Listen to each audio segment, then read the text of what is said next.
1. The empathy equation. The lecture hall at Aegis Station was a stark contrast to the usual battlegrounds of the Scar crew. It was clean, white, and smelled faintly of ozone and sterile air. At the front stood Kiesza, her dark hair streaked with silver, her presence commanding the absolute attention of the room. Seated before her were the outcasts. Zara, her eyes distant as if watching a dozen futures at once. Nia, hunched slightly as if to physically block the emotional torrent of the room. And Alistair, whose gaze seemed to trace invisible, shifting geometric patterns on the walls. In the back, observing with varying degrees of patience, sat the Scar crew. Black Samson was a pillar of calm, his arms crossed over his massive chest, his expression thoughtful. The obsidian blade, mask off, slouched in his chair, a look of profound skepticism etched onto his face. He was fiddling with Blinky, the paradoxical shard, which pulsed with a soft, chaotic light in his palm. Shortcut was vibrating, his leg bouncing at a quantum frequency, while Scargan sat perfectly still, a silent, earthen statue that seemed to absorb the light in the room. 8. Teach, Tempo muttered, just loud enough to be heard, her Brooklyn accent cutting through the clinical silence. Class is in session. What we learn in today: how not to go bonkers in a world already off its rocker. Kiesza's lips curved into the barest hint of a smile, a rare and calculated expression.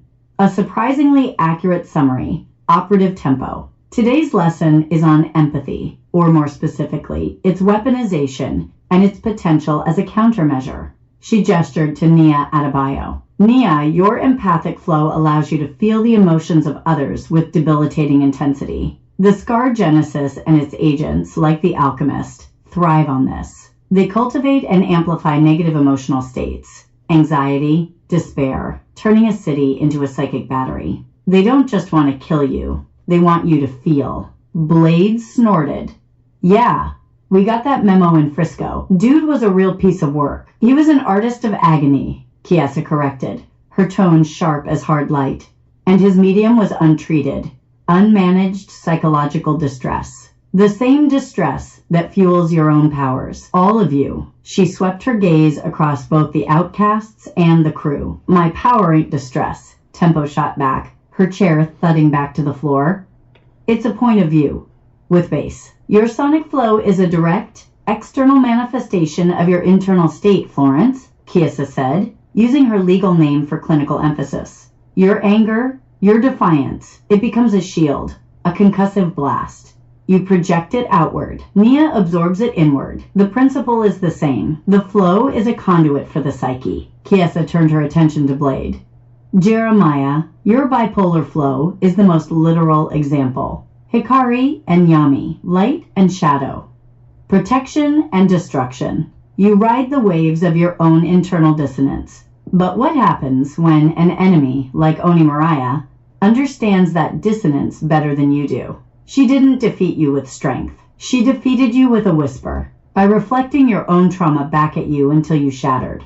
Blade's hand tightened around Blinky, and for a second, one of his eyes seemed to glow with a faint red light. Point taken, he grumbled, his Bay Area drawl low and dangerous. So what's the play? We all go to therapy and sing Kumbaya while the world burns? The play, Samson said, his voice calm and deep, a steady anchor in the churning emotional waters of the room, is to understand the weapon so you can build a defense. Exactly, Kwame, Kiesza affirmed.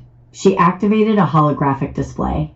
An intricate, shifting web of light appeared, representing a neural network. This is a map of a healthy mind's response to emotional stimuli. And this, she said as the web warped, turning sickly green and jagged, is that same mind under the influence of the Genesis strain. It isolates, amplifies, and creates feedback loops. Despair feeds despair. Fear feeds fear. Shortcut, who had been quiet until now, spoke up, his words tumbling out in an anxious rush. So, like, it's a denial of service attack on your happiness? It floods the server with bad data packets until the whole system crashes? Can we, like, build a firewall? A psychic firewall? I bet Ren could whip something up. In a manner of speaking, yes, Kiesza allowed. But this firewall cannot be purely technological. It must be built from discipline, understanding, and the controlled application of your own flow. You must learn to recognize the feedback loop and consciously disrupt it. That is where empathy becomes a tool, not a vulnerability. She looked at Nia again. Nia, I want you to focus on me. Read my emotional state. Nia visibly flinched but complied, her eyes widening slightly. It's quiet, she whispered. Calm, but it's loud quiet, like a machine that's running perfectly. It's focused, and underneath, something sad. Old. Very good, Kiesza said.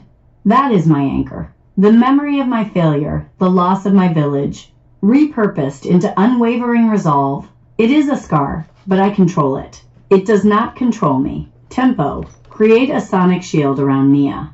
A small one. Tempo nodded, concentrating. A shimmering purple bubble of energy coalesced around the young empath. Now, Blade, I want you to project. Not Yami, not the rage. Focus on the cynicism.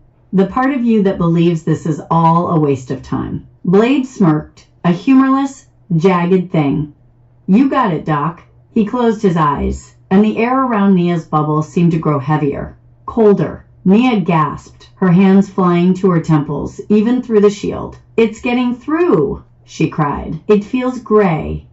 Like everything is pointless. It's bleeding through the shield's resonance, Tempo said, her brow furrowed in concentration. I can feel the frequency dropping, getting muddy. Now, Samson, Kiesza commanded. Your turn. Your flow mastery is about balance. Place a hand on Tempo's rig. Don't push back against Jeremiah's projection. Absorb it. Stabilize her frequency. Samson rose, walked over, and placed a large hand on Tempo's sonic rig.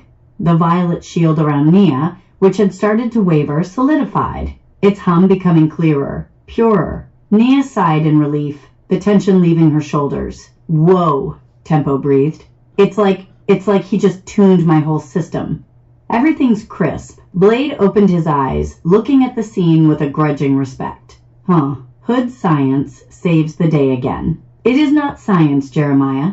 It is control, Kiesza stated. It is a symphony. Tempo provides the barrier. You provided the dissonant note. Samson acted as the conductor, re-establishing harmony. And Nia was the audience, and our metric for success. This is the empathy equation. To protect others, you must first understand and harmonize yourselves. That is how we will turn their greatest weapon back on them. That is how we will begin to heal the scar.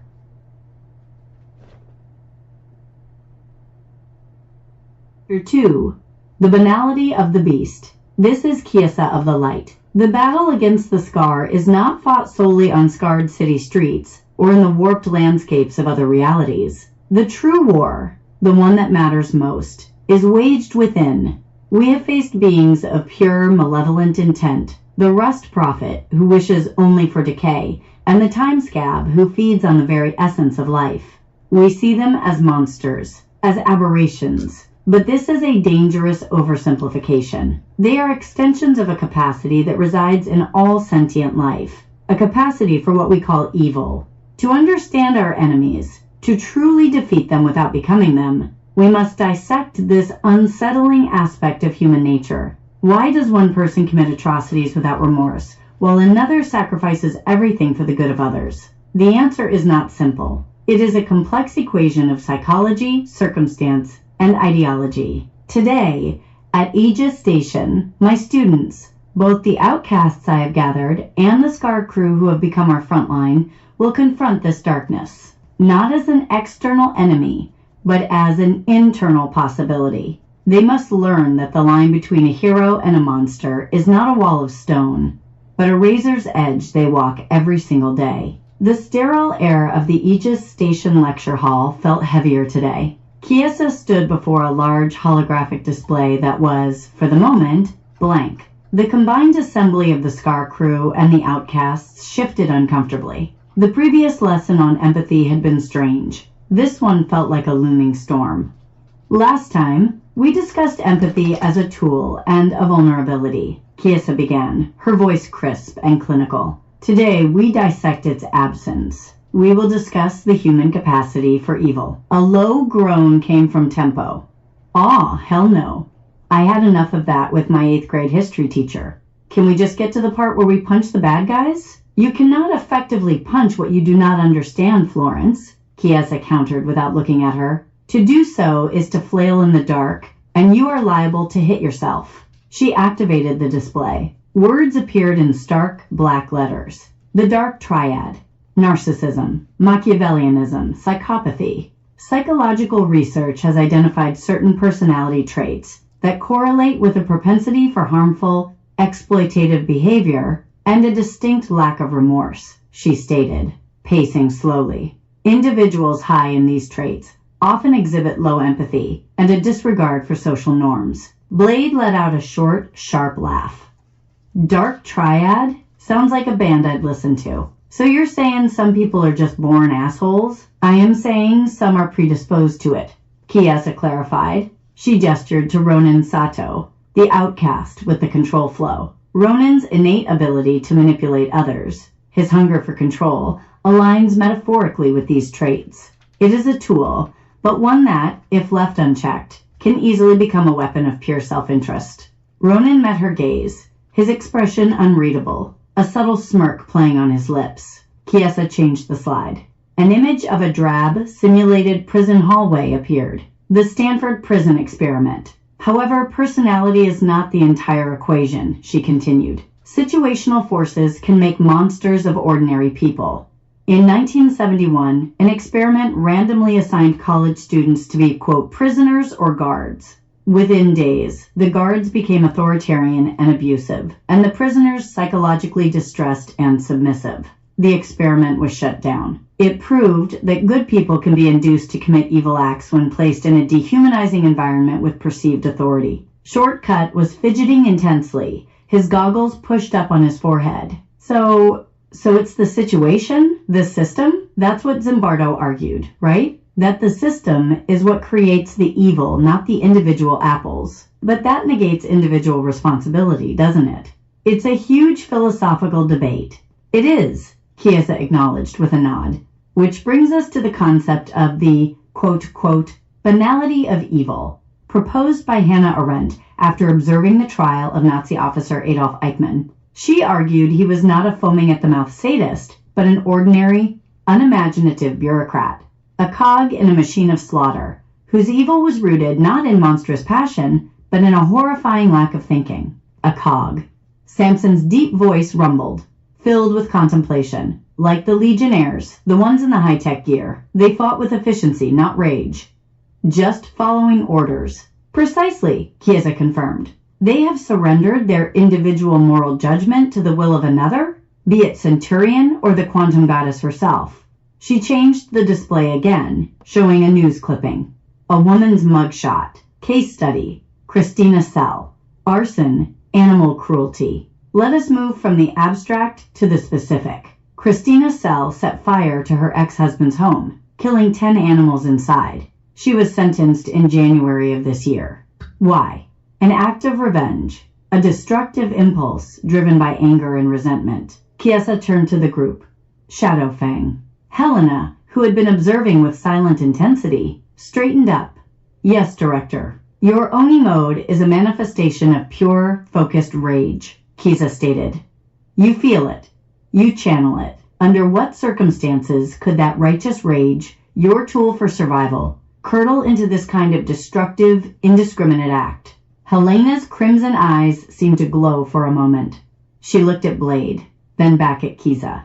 If someone hurt him, she said, her voice quiet but absolute, if I believed it was the only way to make them stop, or make them pay. The line gets thin. The line is always thin, Kiesza pressed. Now consider this. The image changed to a man's face, his eyes wild. Case study. Michael Taylor. Demonic possession. Defense.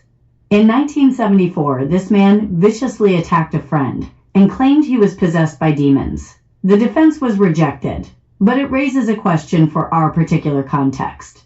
Is a corrupted flow mutant, their mind and body twisted by the Genesis strain, fully responsible for their actions? What about someone under the influence of the alchemist's depressive gravity flow, which induces overwhelming despair? Where does the individual's will end and the external corruption begin? That's a cop-out, Blade interjected, his voice sharp with contempt.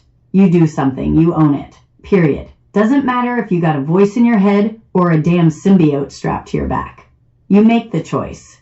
End of story. But is it a choice if your very perception of reality is warped? Asked Alistair Finch, his own eyes flickering with the geometric patterns of his fractured reality. If you see a monster where a friend stands, is swinging your sword a choice or a reaction? The room fell silent, the weight of the question hanging in the air. The line between psychosis and corruption, between free will and manipulation, was the very battlefield they fought on every day. Evil is not an invading force, Kiesza said, her voice dropping to a near whisper. It is a potentiality, a seed. It can be watered by ideology, by fear, by a system that encourages cruelty. It can be a grand, philosophical pursuit, or a petty, banal act of thoughtlessness. The rust prophet and the alchemist believe they are perfecting the world through decay and torment. They are evil, yes, but they are also human, or were once. They are what happens when the capacity for evil is given purpose and power. She looked at each of them, her gaze lingering. You all hold immense power.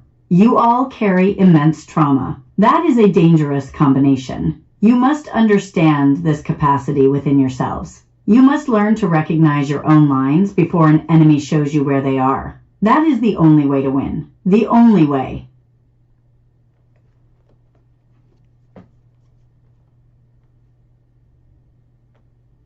Chapter 3. The Price of a Second. This is Kiesza of the Light. We have dissected the mechanics of empathy and stared into the chilling abyss of human malice. We have held these concepts in the sterile environment of a lecture hall, turning them over like curious artifacts. But a soldier does not learn the weight of their rifle by studying its schematics. They learn it by carrying it through the mud, by the ache in their shoulders, by the recoil that bruises their skin. Theory is a map. The battlefield is the territory. Today, there is no more theory. Today, my students will be reminded that in our world, philosophy is a luxury afforded by time. In the chaos of combat, there is no time. There is only the moment, a single, screaming, irreversible second. In that second, a lifetime of belief, of training, of trauma, is compressed into a single instinctive choice. Protect or attack. Sacrifice or be sacrificed. Save one or doom all. It is in these fractions of a second that we are truly defined. This chapter is about that moment. It is about the price of a second and the lifetime spent paying for it. The pristine white of the lecture hall was gone, replaced by the grim, programmable steel of Aegis Station's combat simulation chamber, nicknamed the Crucible. The air tasted of recycled oxygen and hot metal. The combined team stood on a raised platform, overlooking a simulated cityscape shrouded in a hazy, unnatural twilight. The holographic buildings were pockmarked with damage, and the distant sounds of sirens echoed through the space. Welcome to the Crucible, Kiesza's voice announced, emanating from speakers around the chamber. She observed them from a shielded control room above. Your objective is simple. A research team from the station has been pinned down in the plaza below. You will escort the 3 surviving scientists back to this extraction point. Any questions? Yeah? Blade grunted, stretching his neck as his mask settled into place. Yami's crimson light pulsed from the mask's lenses. Who are we fighting? Irrelevant, Kiesza's voice replied. Assume lethal intent. The simulation will adapt to your tactics. Begin. With a hydraulic hiss, the platform descended into the heart of the digital chaos. The moment their boots hit the pavement, the world erupted. Shapes of corrupted energy, vaguely humanoid but skittering with unnatural speed, poured from the alleyways. Ah, snap! We got digi-zombies. Shortcut yelped, his hands already a blur as he deployed a series of tripwire lasers across their flank. Skargan, my dude, give me some cover. Skargan, silent as ever, stomped his foot. The asphalt buckled and rose, forming a solid, chest-high barrier behind Shortcut's energy web. Samson, with me. Tempo, you got the civvies, Blade commanded, his voice taking on the sharp edge of command he rarely used outside a firefight. He and Black Samson formed a wall of flesh and fury, wading into the oncoming horde. Samson was a force of nature, his movements economical and devastating, each blow sending a digital enemy scattering into pixels. Blade was chaos personified, a whirlwind of black and crimson light, the obsidian blade a blur in his hands, each swing carving arcs of destruction. Tempo, Ronan, and Helena located the scientists' 3 trembling holograms huddled behind a flaming bus. 8. Y'all stick with me, Tempo ordered, her sonic rig emitting a low, protective hum. We're your Uber out of this mess. Try not to get deleted. Nia and Alistair stayed near the center of the formation, their roles less direct. I can feel them, Nia whispered, her eyes squeezed shut. The holograms. The scientist's fear is cold. But the enemies, they're just empty. There's nothing there but a command. A program executing a function, Alistair murmured, his eyes tracing the flow of enemies. Predictable patterns. They're trying to funnel us into the main intersection. Good eye, math whiz. Tempo yelled over her shoulder. Shortcut, you hear that? They're herding us. Yeah, I see it. It's a classic pincer move. Shortcut called back, his voice tight with adrenaline. They're gonna swamp us. Then we don't go to the intersection, Samson's voice boomed. He pointed with his chin towards a narrow, debris-choked alley. Through there. It's a bottleneck. Blade?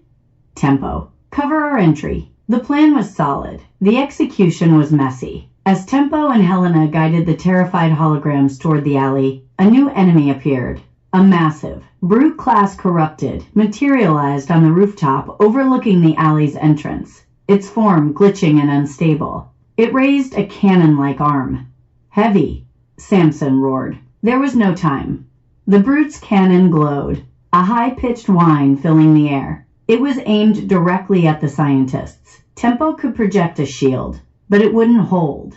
Samson was too far away to intercept. In that single critical second, 2 things happened. Helena, moving with inhuman speed, shoved the holograms violently into the alleyway. She was fast, but not fast enough to get clear herself. Blade saw it all. The charging cannon, Helena's position. The scientists stumbling to safety. His mind, honed by 1,000 street fights and the chaotic logic of his own flow, made a calculation devoid of sentiment. It was cold, brutal, and efficient. He didn't leap to protect Helena. He didn't try to intercept the blast. He threw the obsidian blade. The humming black weapon spun end over end, not at the brute, but at the crumbling facade of the building next to it. The blade struck a massive concrete gargoyle perched on the building's edge. With a screech of tortured stone, the massive ornament broke free and plummeted downwards, directly into the path of the energy blast.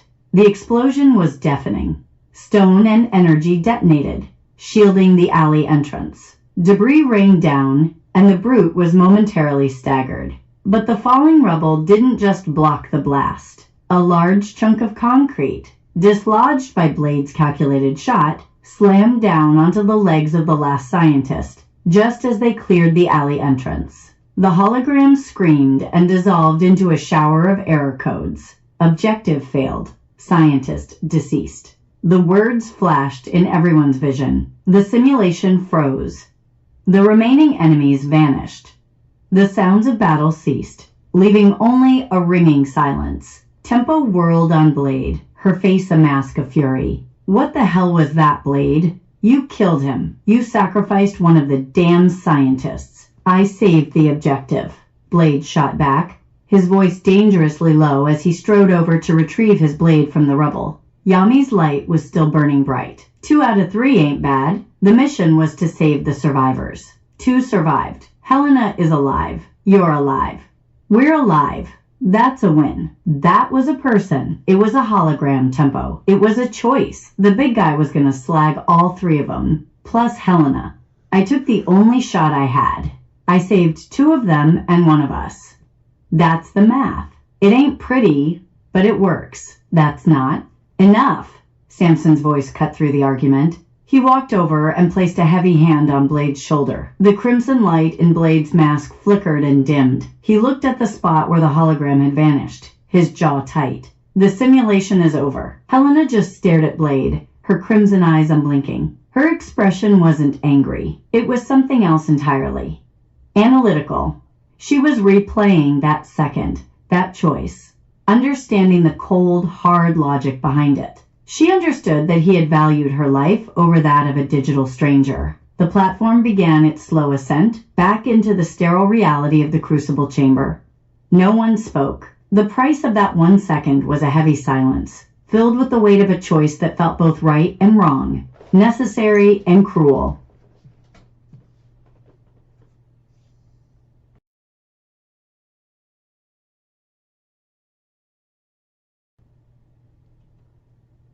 Chapter 4. The Echo. This is Kiesza of the Light. The sound of a weapon firing is fleeting, a momentary violence of noise and force, but its echo can last a lifetime. It is the ringing in the ears, the phantom tremor in the hand, the memory that replays in the quiet moments between breaths. We have discovered that a decision in the heat of battle is a raw, instinctual thing, but the true measure of a person, of a team, is found in the hours and days that follow. It is found in the echo. How do we process the morally gray? How do we reconcile a necessary evil with our own self-perception as heroes? This is where fractures form, not from external pressure, but from internal dissonance. Resentment can fester. Justification can curdle into arrogance. Guilt can become a corrosive acid, eating away at resolve. The crucible was a single moment, but its echo now reverberates through the halls of Aegis Station. Today, I am not a teacher.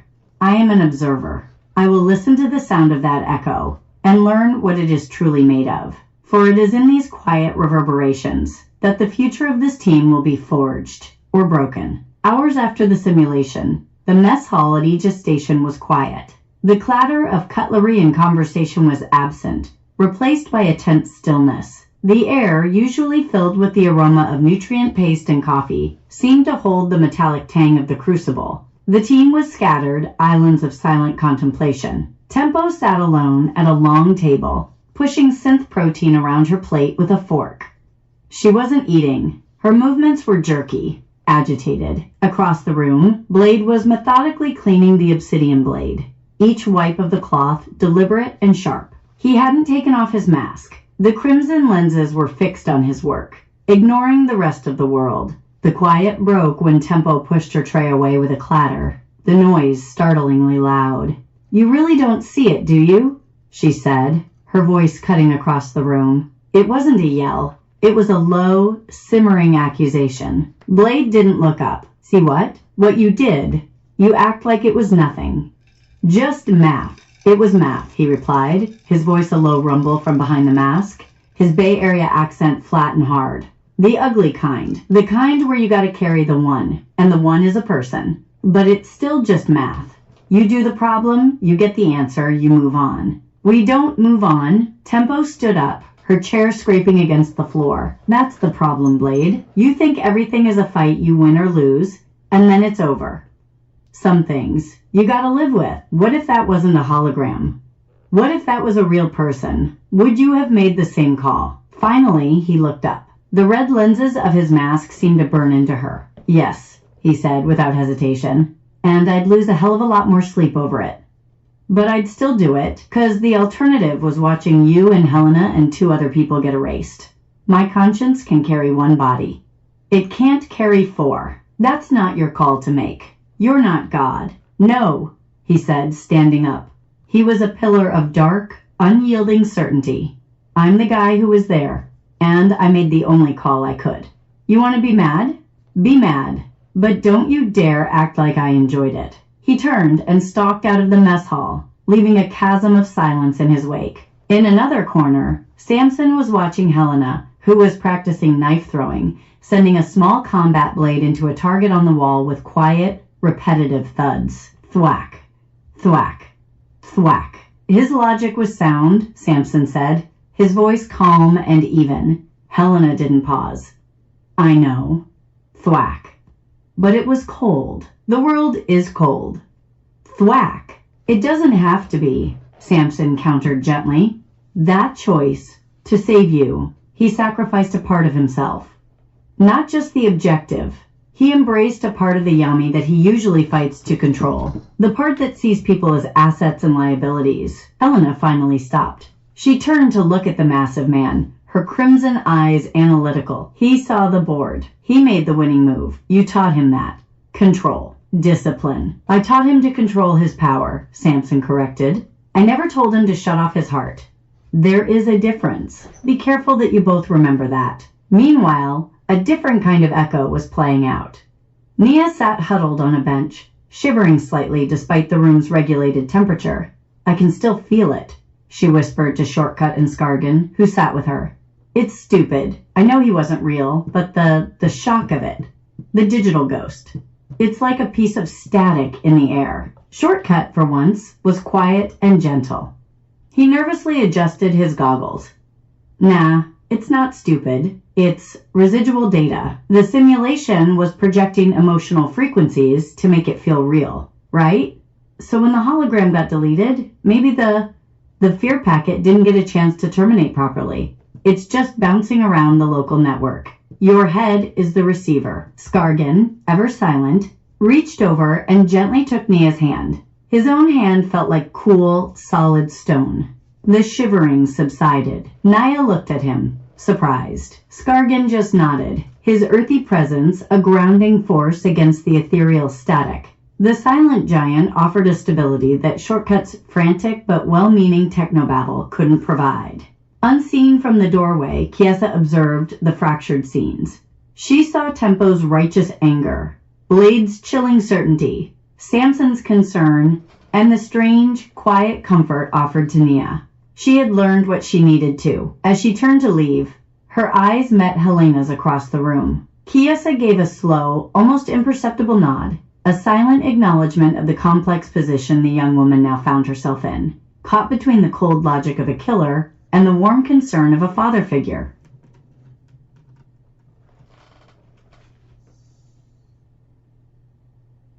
Chapter 5. The Fix. This is Kiesza of the Light. To forge a weapon, you must first break the steel. You heat it in the furnace until it glows with ruinous potential. Then you hammer it, folding it back on itself. The process is one of controlled, repeated violence. What was once a simple bar of iron becomes layered, complex, and infinitely stronger. So too, it is with a team. So too, it is with the soul. The crucible was the furnace. The echo was the first strike of the hammer. Now comes the most critical stage, the fix. This is not about repair, for you can never truly return a thing to what it was before it was broken. This is about integration. It is about taking the fractures, the stress lines, and the moral damage, and folding them into the whole, creating something new, something more resilient. Many believe a fixer is someone who makes problems disappear. In our world, a true fixer is one who helps you carry the weight of the problems that will never go away. Today, I will see if our anchor, Kwame, can truly bear that weight for his team. The sterile common areas were left behind. High in the Aegis Station superstructure was an observation deck, a hemisphere of reinforced smart glass that offered a panoramic view of the snow-capped Pyrenees under a sky awash with stars. It was a place of quiet, of perspective. Tempo stood with her arms crossed, the glass, her reflection a faint ghost against the vastness of the night. The anger from the mess hall had cooled into a hard, brittle shell. The doors slid open with a soft hiss, but she didn't turn. She knew the heavy, even footfalls. If you're here to tell me I was wrong, save your breath, she said, her voice flat. I've had enough of the ugly math for one day. Black Samson moved to stand beside her, his immense presence a stark contrast to her coiled tension. He didn't speak for a long moment, simply gazing out at the mountains. I'm not here to tell you you were wrong, he said finally, his voice a low, calming rumble. I'm here because you were right. Tempo finally looked at him, her brow furrowed in suspicion. Right? He got one of the civvies killed, Samson. On purpose. And that was wrong, Samson agreed, his gaze steady. It was a violation. A necessary one, maybe, but that doesn't make it clean. You feel that. That disgust. That feeling that a line was crossed. That's your strength, Florence, she scoffed, turning back to the window. Some strength. All it does is make me want to punch our own teammate in the face. It's the most important strength we have, he insisted, his tone gentle but firm. Blade? He lives on the edge of a razor, his whole life, his flow. It's all about that edge. He's learned to make his home in a place the rest of us are terrified to visit. When the fight starts, he goes there. Because it's what keeps us alive. He makes the cold calculation. He does the ugly math. He paused, letting the words settle in the quiet space. But the risk is that he'll forget how to come back. That he'll start to think the ugly math is the only math. Your job, your gift, is that you can't.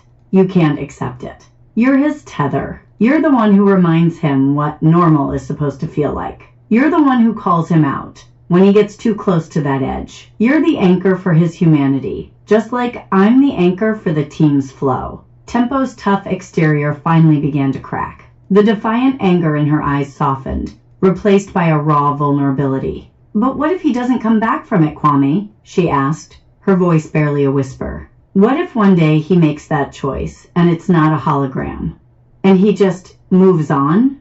Like he said, what does that make us? We're supposed to be the good guys. It makes us people, doing an impossible job, Samson said. He finally looked at her, his eyes filled with a deep, ancient sadness. It means we have to watch each other's backs, not just in a fight, but in here. He tapped his temple. You think this is the first time I've seen a choice like that? I've made them. I've had to decide who gets the med kit, who gets left behind so the transport can take off.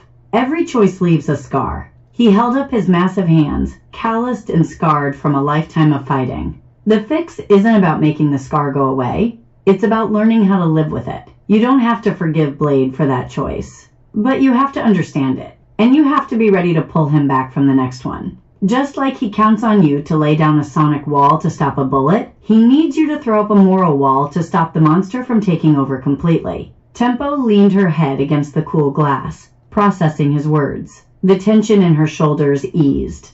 It wasn't an apology. It wasn't a solution. It was a framework, a job description. She wasn't just the team's sonic cannon. She was its conscience. The thought was terrifying and strangely comforting. So I'm the designated nag, she said, a faint glimmer of her usual wit returning. Samson smiled, a rare, genuine expression. You're the designated moral compass, and it's the most important job on the team. Now, let's go get some real food. I think I can hack the replicator to make something better than gray paste. As they walked out, a small, hidden camera high on the wall tracked their exit, its lens irising down to black.